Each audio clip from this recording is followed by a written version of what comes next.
welcome back to my channel. My name is Mariah, and today I thought I would do a little Q&A vlog because I know I've never formally introduced myself on this channel. I just kind of started posting. I thought I would give you a little inside scoop on who I am with a few questions that I developed on my phone. But before we get started, if you're new here, go ahead and hit that subscribe button and make sure you turn on those post notifications so you never miss one of the upcoming vlogs.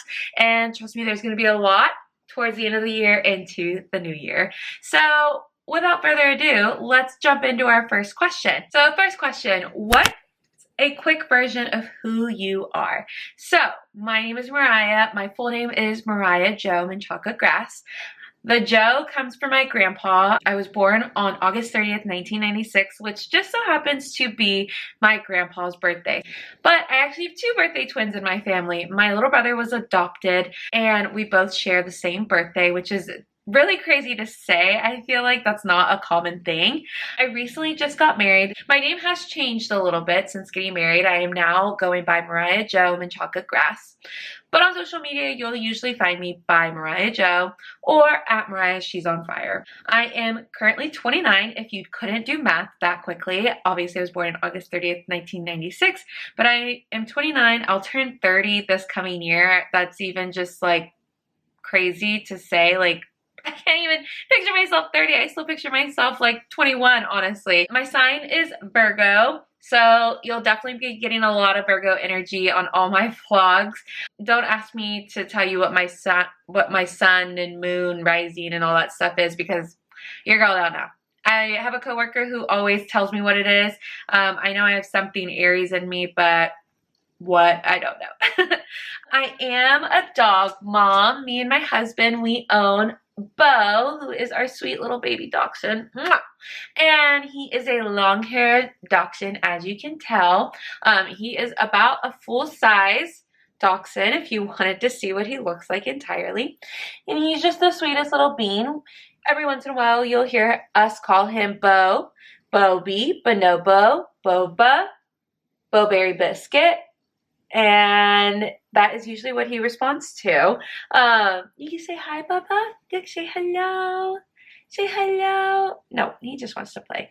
He was asleep right before starting this vlog, and I think him hearing me talk now, he's like, what's happening? Outside of those things, you know, I'm just somebody who loves a cozy day at home. I love fitness. I am a big Disney fanatic, and I'll jump into a little bit as to why in this vlog. And yeah, that is like me in a nutshell. I also just love posting to social media. I work in social media. I work for a content marketing agency here in Seattle, based out of Alaska technically. And so it is nice that my job and my personal interest in social media can really align with each other.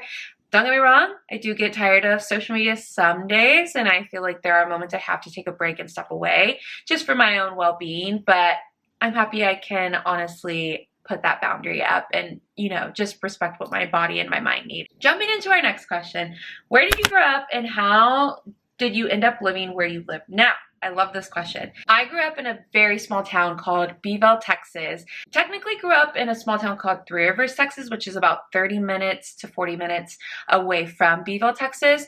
But when I was a freshman in high school, we moved to Beeville, Texas. It just worked out that my mom and my dad both had busier work schedules. It would have put us closer to family. And I was in just so many activities in high school that it made sense at the end of the day. I understand why we moved. I felt like I also wanted to at that age, just because I knew that I would have had, and I did have, better opportunities at the high school I went to in Beeville, Texas.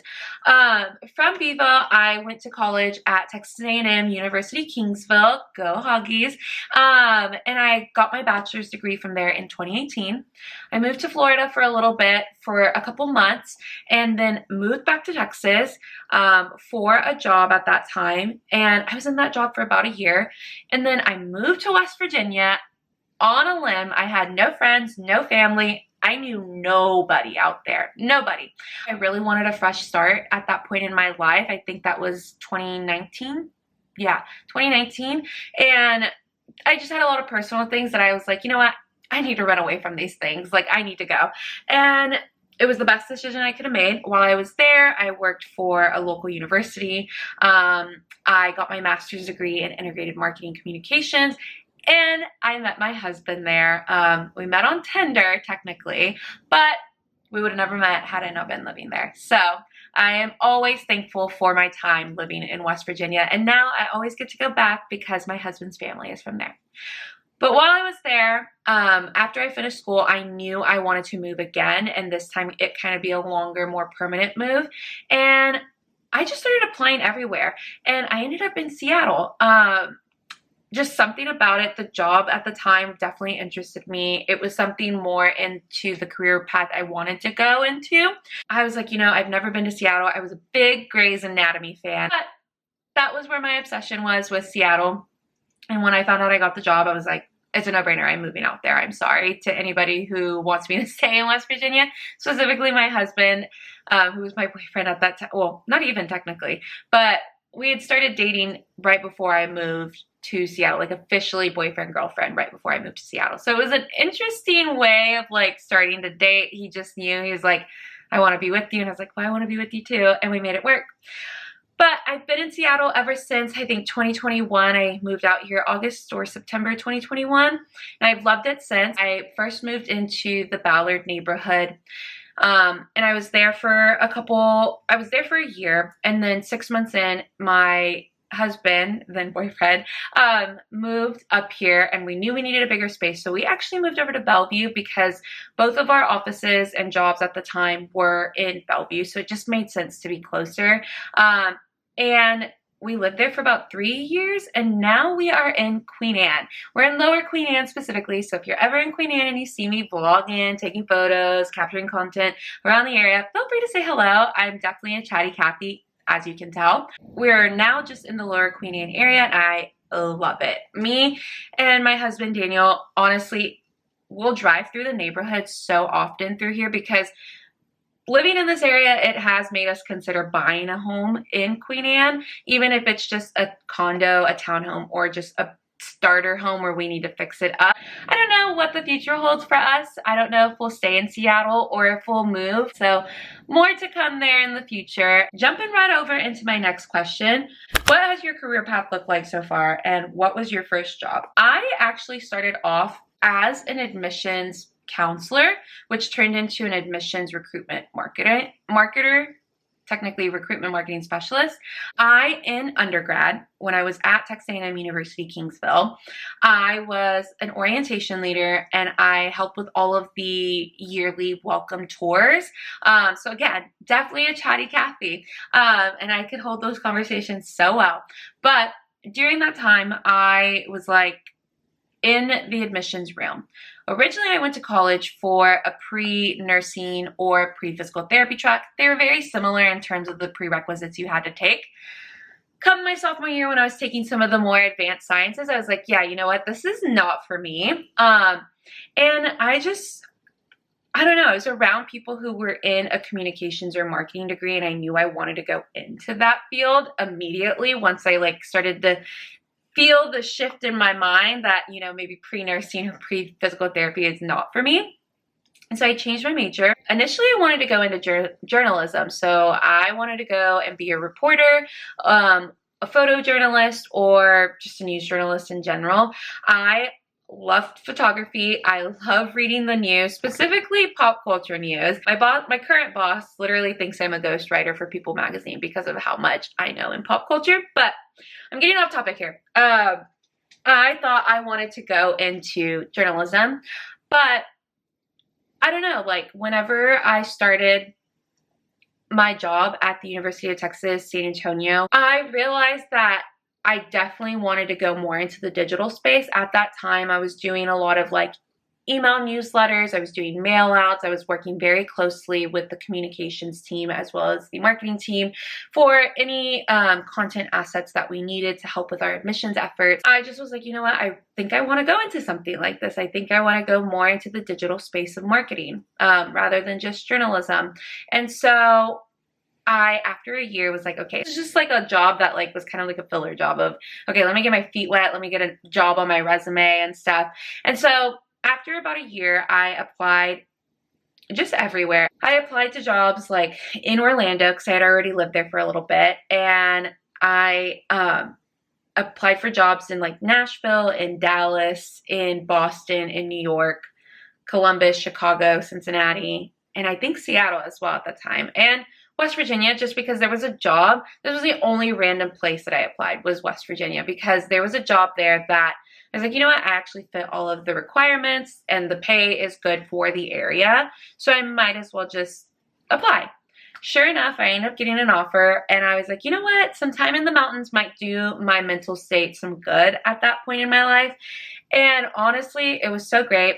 I worked as a recruitment marketing specialist there for the School of Medicine's research department. So what I did was I helped lead up a lot of the marketing efforts for the department. And so I would work very closely with the School of Medicine's full-on marketing team, as well as the university's marketing team. We would also work with outside production agencies as well.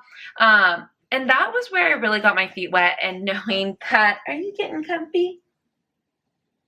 Sorry if you can hear him scratching. He's trying to get comfy. Do you want a blankie? I'll put this right here for you.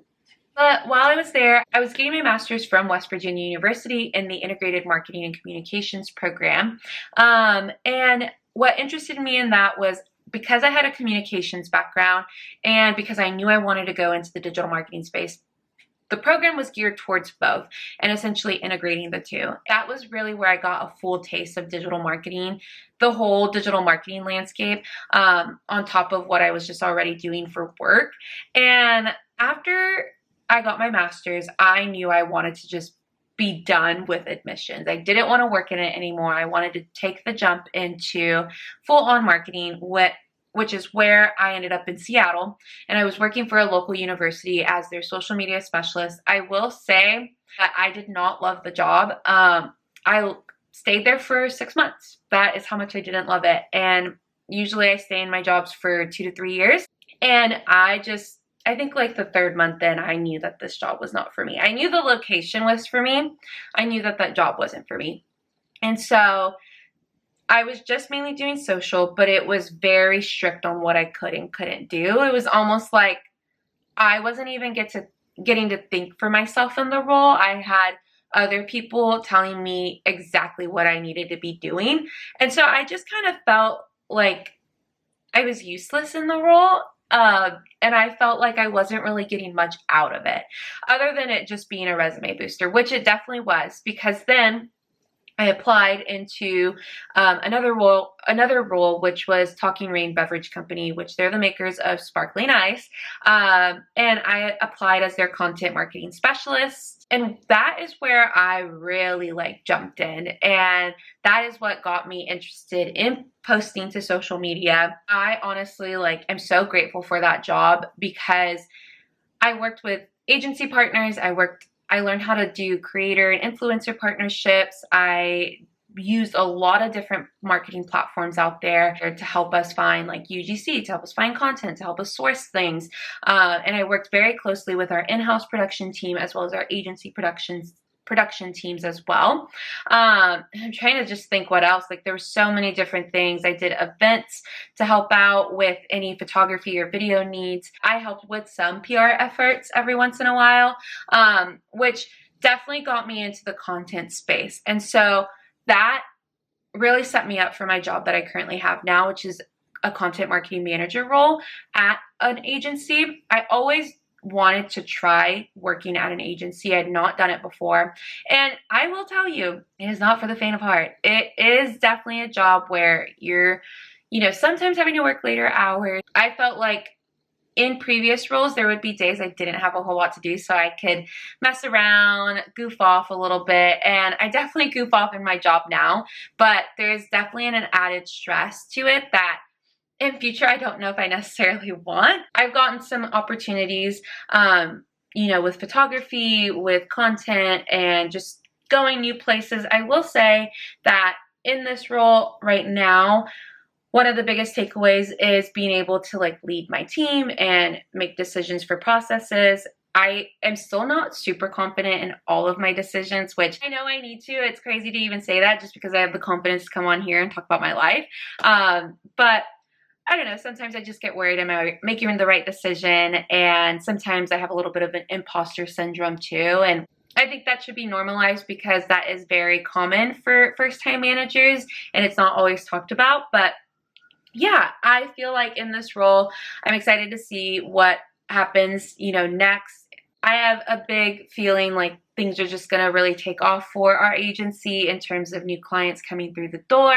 At least that is my hope for us. But that is how I got into working in digital marketing as well as just the content marketing space, which leads into our next question. Why did you start posting on social media? Honestly, 3 reasons. So first reason being that I'm not near my family. All of my family and all of my close friends that I grew up with are all still in like my small town of Beeville, Texas. And so I don't really ever see them except for like major holidays or if like somebody's throwing a birthday or a wedding, then I'll fly down if it makes sense for me to go. I thought it'd be really fun to just really start posting on social media and allowing them to see a little bit more of my life, especially being here in Seattle. A lot of my family is getting older, and so I know, I don't have much time left with a lot of them, especially like my grandparents. And so it's just a way for, I think, everybody to kind of see a little bit of my life. I'd say the second reason is to just the workspace that I'm in, being in content marketing, you have to keep up with the platforms to know what is happening per platform. And what I mean by that is the algorithms are always changing, new features are always coming out, new influencers are always popping up, new brands. It's where we're always looking for our information now. I do that too. Like there's times I don't go to Google anymore. I go straight to TikTok first, and if TikTok doesn't have the answer, I go to ChatGPT, and then from there I go to Instagram, and then from there I'll go to Google. So it really just is a way for me to stay on top of, all things happening within the digital marketing landscape. And I don't know, just make me a little bit better at my job and help with that imposter syndrome. I will say the third thing, and this is something I'm recently getting into, is obviously posting on social media can be a business if you truly make it one. And I've luckily gotten some PR as well as affiliate programs or just payments for attending an event or attending things to get free product. And so I also definitely want to be somebody who can monetize off of my content. Those are the 3 reasons. I will also say, I honestly just love the internet. I've said this in other vlogs before, but I love, love, love the internet. I love social media. From time to time, do need a break from it. I'm going to be 100% honest there.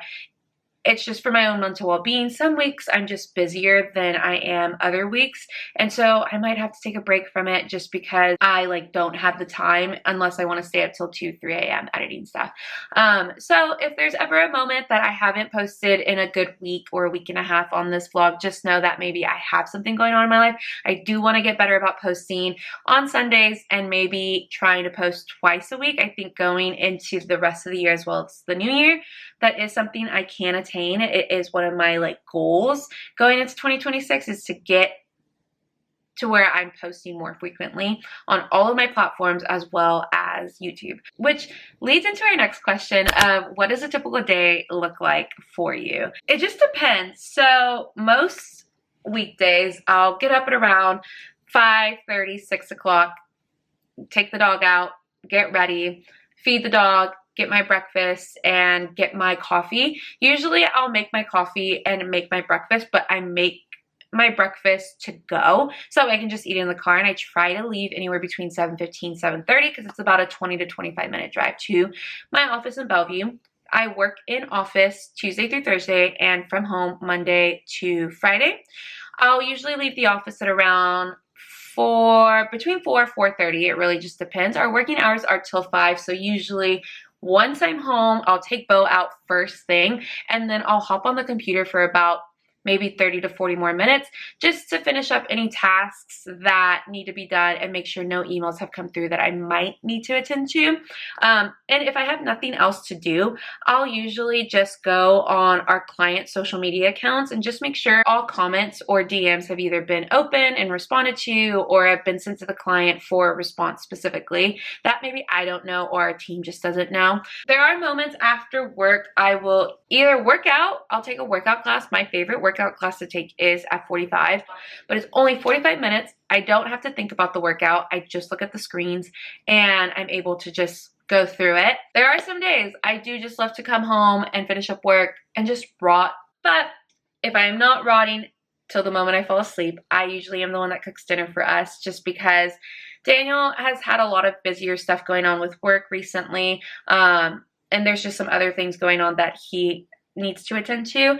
And hopefully in 2026, things will settle down for him, that now he can finally start helping me with some evening chores and stuff, which will be nice. I try to be in bed by between 9:30 and 10:30. I try to fall asleep anywhere between 10 and 11. But recently I've been kind of going through some insomnia. I haven't been able to go to bed until like midnight or 1 a.m. I have considered taking magnesium. So if you take magnesium to help you sleep, drop it in the comments. Let me know what you take. And I'm definitely going to take your advice on what to try, because I am definitely desperate right now. My weekends are really for like cleaning, getting my life together, going grocery shopping. If I need to take Bo a bath, or if I need to go run some errands for my husband, I will definitely do that as well during that time, which leads into my next question. What is a hobby or skill that you have been wanting to get into lately, and what would you like to get back into? A skill / a hobby that I've been wanting to perfect is cricketing. I bought a cricket machine maybe like a couple months ago, like 6 months ago, and I've made a few things on it, and it's nothing worthwhile showing. It's all been like little Disney things, but I want to pull it out going into the holiday season, because my sister is visiting during Thanksgiving, and with the holiday season I was thinking of gifting friends or family t-shirts and like little tote bags that, I don't know, align with who kind of they are. But I thought it was like a low spin, low stakes gift. And it just gives me an opportunity to practice. I usually try to draw everything in Procreate. I'm not a drawer, I'm not an artist by any means. I usually will use like little icons or pictures to help me draw things out and trace them, and then just color them in through Procreate, and then go about how I want them to look on a shirt or a tote bag, whatever it might be. But I want to get more comfortable with the vinyl as well as just other forms of printing. I would love to try to buy a printer or go print some things out at like a FedEx and try like print heat press instead. My goal is to open an Etsy shop. Something I'm wanting to get back into, I have two things. One of them is reading. You heard me mention that I'm hopeful during the holiday season that we have a little bit more time to slow down. I'm able to just read. I have a couple books that I've been wanting to get through. I'm trying to go through the Part of Your World Abby Jimenez series. I am currently on Yours Truly. It's sitting by my bedside, and I am only on page like 7. So we got a while to go. The other thing I would love to get into is I would love to get back into running. I was definitely running a lot before the marathon. And after the marathon, I kind of just needed a break from it, and I haven't really gotten back into it regularly. When we moved to Queen Anne, that we lived closer to the waterfront, I would run all the way down from our area to the aquarium, maybe a little past that to the ferry station. That was during the summertime. Now that it's winter and it's getting darker sooner, I just haven't found the joy in running. I love to run in the sun, and I hate running on the treadmill. So I'm hopeful going into the new year I can get over that. What is your favorite movie? My favorite movie, hands down, is Mamma Mia. I am a big musical person. I blame the Disney lore for my music, like my love for musicals.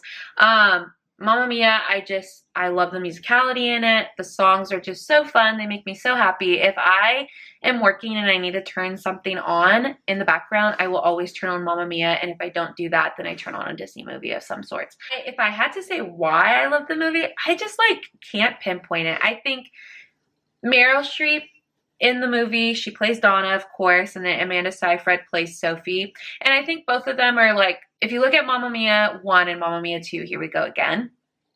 Mamma Mia 1, you kind of get a little bit of Sophie. She's trying to figure out what she wants in life. She's trying to stand on her own, but also trying to like find the truth out about her fathers. Why I only have one dad, and I cannot relate to Sophie in that aspect, where she has 3 dads, technically. I do relate to her in trying to like find her way, figure things out for herself. And I can relate to that character. Just again, going back to moving to West Virginia, that was something I did for me. And I was trying to figure out myself and like what I wanted in life. And I can relate to that. And then same thing with like Donna in Here We Go Again, where it explores more of her early life. I love Donna's character in the second movie just because like, I don't know, I may have not traveled the world or anything like that like she did, but I've definitely traveled a little bit across the United States, and I don't know, I can relate to that a little bit, where she's just like trying to figure it out as well, what she wants in life and finding, you know, love in the process and stuff like that. So those, I guess that would be the reason why I love those movies so much. The next question is, I love this question, I already know the answer. What's one thing you're surprisingly good at? Planning. I am a planner. I can be a type B person for some things, but I can be a type A through and through if you ask me to plan something. My coworkers make fun of me because in the office, I will always be like, oh yeah, tonight I plan to do this, and I plan to do that, and I plan to do this. You always got to have a plan in life. If plan A don't work, you got to go to plan B, plan C. And that was something my mom always told me, is like, you got to think about what else could happen, the what ifs and stuff, and just have the next plan ready to go. If I relate it back to things like traveling, specifically for Disney, I love planning. Trips, vacations, those are my things. Literally, all my friends always tell me that I should have been a travel agent. I would be so good at it because I'm great at talking. I'm great at researching things. I love to plan things out. I just feel like when you go on vacation, you don't want to be stressed thinking about, oh, like I don't have this, I need to figure it out. I would rather go on a vacation, have stressed about figuring everything out beforehand, and be able to go into it. We just went to Disney in July. I planned an extreme itinerary, which some people might call it crazy, but I don't think it's crazy at all. So if you think it's crazy, that's on you, not on me. But my husband was like, we're going again in February for our anniversary, just because where he's been busier right now with some things, he hasn't really had a whole lot of time to dedicate to plan an anniversary trip. And so it's like, okay, well, we know we want to go somewhere in the sun, just because during that time in Seattle, it's gross, it's raining, it's cold. And so I was like, we can either go to Hawaii, which is where we got married, or we could go to Florida again. And while it might be a little chilly, at least during the day, it'll be peak sun and we can lay out in the sun and not be so hot and sweaty like we were in July. And so we're like, you know what, let's just go to Disney World again, because there were a lot of things when we went in July that we didn't get to do that we really wanted to. And so this time we are going, and I've already started a little itinerary, which there will be a lot more to come on that itinerary. Okay, and this just helps with the planning, if I'm being 100% honest. This next question is, what's one thing I absolutely can't live without? Caffeine. Literally, I have an Alani right here with me. This is the Alani Orange Kiss. I am definitely a coffee drinker as well. I love coffee. I love espresso. I love lattes. I love Americanos, macchiatos. I think the only thing I don't drink is a cappuccino. I think it's just too foamy for me, if I'm being 100% honest. My go-to order, though, at any coffee shop will always be either an iced vanilla latte or a hot vanilla latte. I can never go wrong with that. If I'm trying to save money, though, I'll usually just go with an Americano. I literally love Alani's. I know that they're not good for you, but I only try to have one like every other day, and I can go without them if needed. I can just drink a plain cup of coffee or a tea instead, but they're just like a cute little beverage and a sweet treat. So my next question is, and I love this one, is what is a fun fact about you? And I actually have 3 fun facts I always list out whenever I get this question. I was a cheerleader in college. I worked for Disney, and I've run a marathon. So I'll start with the first one, which was I cheered in college. So I cheered in college. I knew I wanted to because I did competitive cheer when I was younger. I did tumbling classes, all the things. My senior year of high school, I quit cheer because honestly, the high school team sucked. Like, if anybody from my high school sees this, like, it is what it is. Going to do competition cheer instead, and it benefited me in the long run because I went to school. I ended up going to college for cheer. I didn't get a whole lot of money for it, but it was something, and it was also close to home, and the people that were on the cheer team were just super nice. Like, some of them I'm still friends with to this day. While I was cheering in college, I also worked as a UCA staff instructor for Varsity Spirit. And what that meant was during the summers, I would go to different high schools or to different camps and teach cheerleaders all around the South Texas or just North Texas region. Dances, cheers, chants, stunts, leadership skills, whatever it might be, to help better serve them throughout the year and get them set up for football season and maybe even basketball season. I genuinely love that. It definitely gave me the confidence to be more communicative. It was something I knew I wanted to do, just being a cheerleader in middle school and high school as well. I always looked up to, you know, the UCA staff instructors, and I just was like, I want to be one when I grow up. And sure enough, I was one, and it was so cool to say that. But through that, this is where the Disney lore got started, honestly. During college, because I was in this program, because I was in with Varsity Spirit, during the spring semester, all of the cheer competitions happened in Disney World at ESPN Wide World of Sports. Being a UCA staff instructor, if you had the time, everybody on staff would get asked to see if they could attend the event to help work it. And what that meant was either you were doing crowd control, you were doing playback, you were helping with production, you were helping with just the event side of everything that goes into that, from coordination, check-ins, registrations, anything like that, you were helping. And with doing that, you also got the opportunity to go to the Disney parks. You got free tickets for working. You got free tickets, you got your flight paid out there, you got to stay on the Disney properties, and you got per diem. And depending on how long you were there, I think for me, I would usually try to go Wednesday through Monday morning or Sunday night. And I would get about, like, I'd say $120 per diem each day. Plus, you would also get paid later on. I think I would get paid around like $600, which I was a college student. So like, that money was great for me. And usually too, whenever you were working, even though you got a per diem, you did get fed breakfast, lunch, and dinner. At the time, I could survive off a granola bar for like breakfast and lunch. And so I would just save a lot of that money because I was a college student and it was good money and I got to do something I loved. But that is where the Disney lore got started, just being in the Disney realm with all of the cheer competitions. I saw the cast members and I was like, I would love to be one of those. And everybody I would work with was so nice. Being on UCA staff, you had to work kind of close with the cast members just for any like questions or things that you needed to know. They were there to help. And I honestly think that that is what helped me in my interview process for the college and internships program, because I was able to just, you know, say like, I've done these things. I've worked closely with the cast members. This is how I would problem solve in these situations and stuff. And so that is what got me into being a cast member. And so I worked there for a little bit, which was super fun. I was able to operate Space Mountain, which was like my main attraction I operated. I did other things while I was there too. My last thing is that I ran a marathon.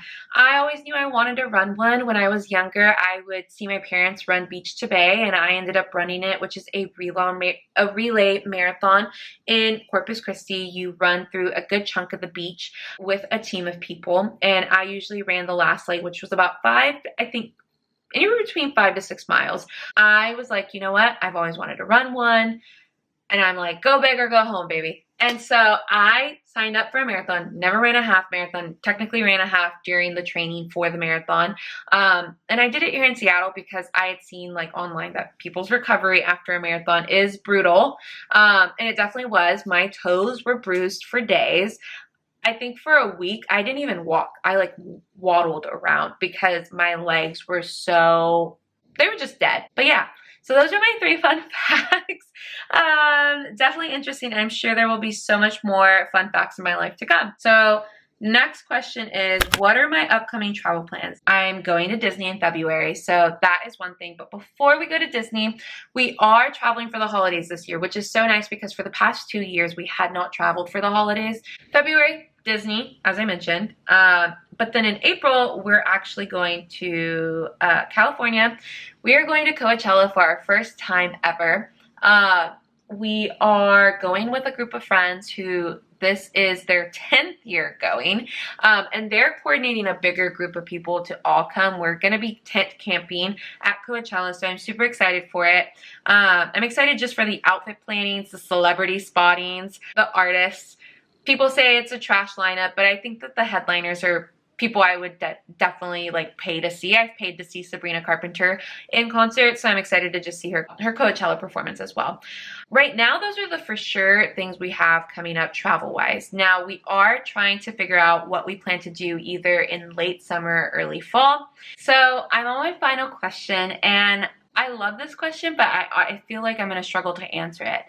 What's one small thing bringing you joy right now? I don't know. I feel like, honestly, like I just mentioned, the holidays. I feel like I was struggling earlier, middle of this summer, I guess, and early fall. I was really struggling emotionally, and I had some deep, dark thoughts, and I just, like, I'm happy I'm out of that part, and I hope I don't go back to this dark place that I was in just a couple months ago.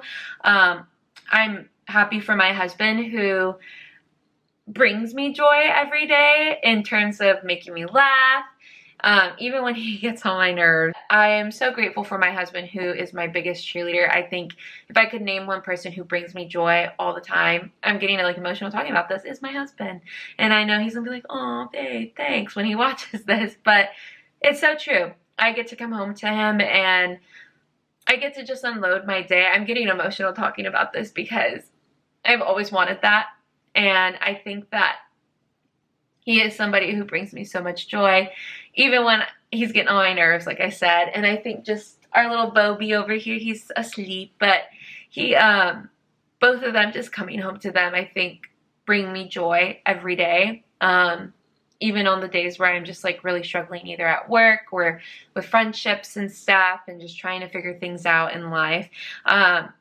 Even though I might like look like I have it together on social media sometimes, I'm a normal person. I struggle just like anybody else does, whether that's with relationships, friendships, finances, life decisions, work, anything. I'm a normal human being and I have emotions, and I think something that's bringing me joy and helping me see light at the end of the tunnel every day is my husband, just because he's my biggest cheerleader, and I'm so thankful for him every day. So that is my last question though, and I'm happy I got to leave it on such a like, I don't know, happy moment, because I'm just so happy I have my husband who I get to talk to about everything, and just he's my best friend. And I feel like that's really cheesy, and I'm sure eventually something else, I'll find another answer later on, and I'll do a Q&A about it, and I can maybe re-answer the question. I hope you guys really enjoyed this vlog and getting to know a little bit about me. If you have any other questions,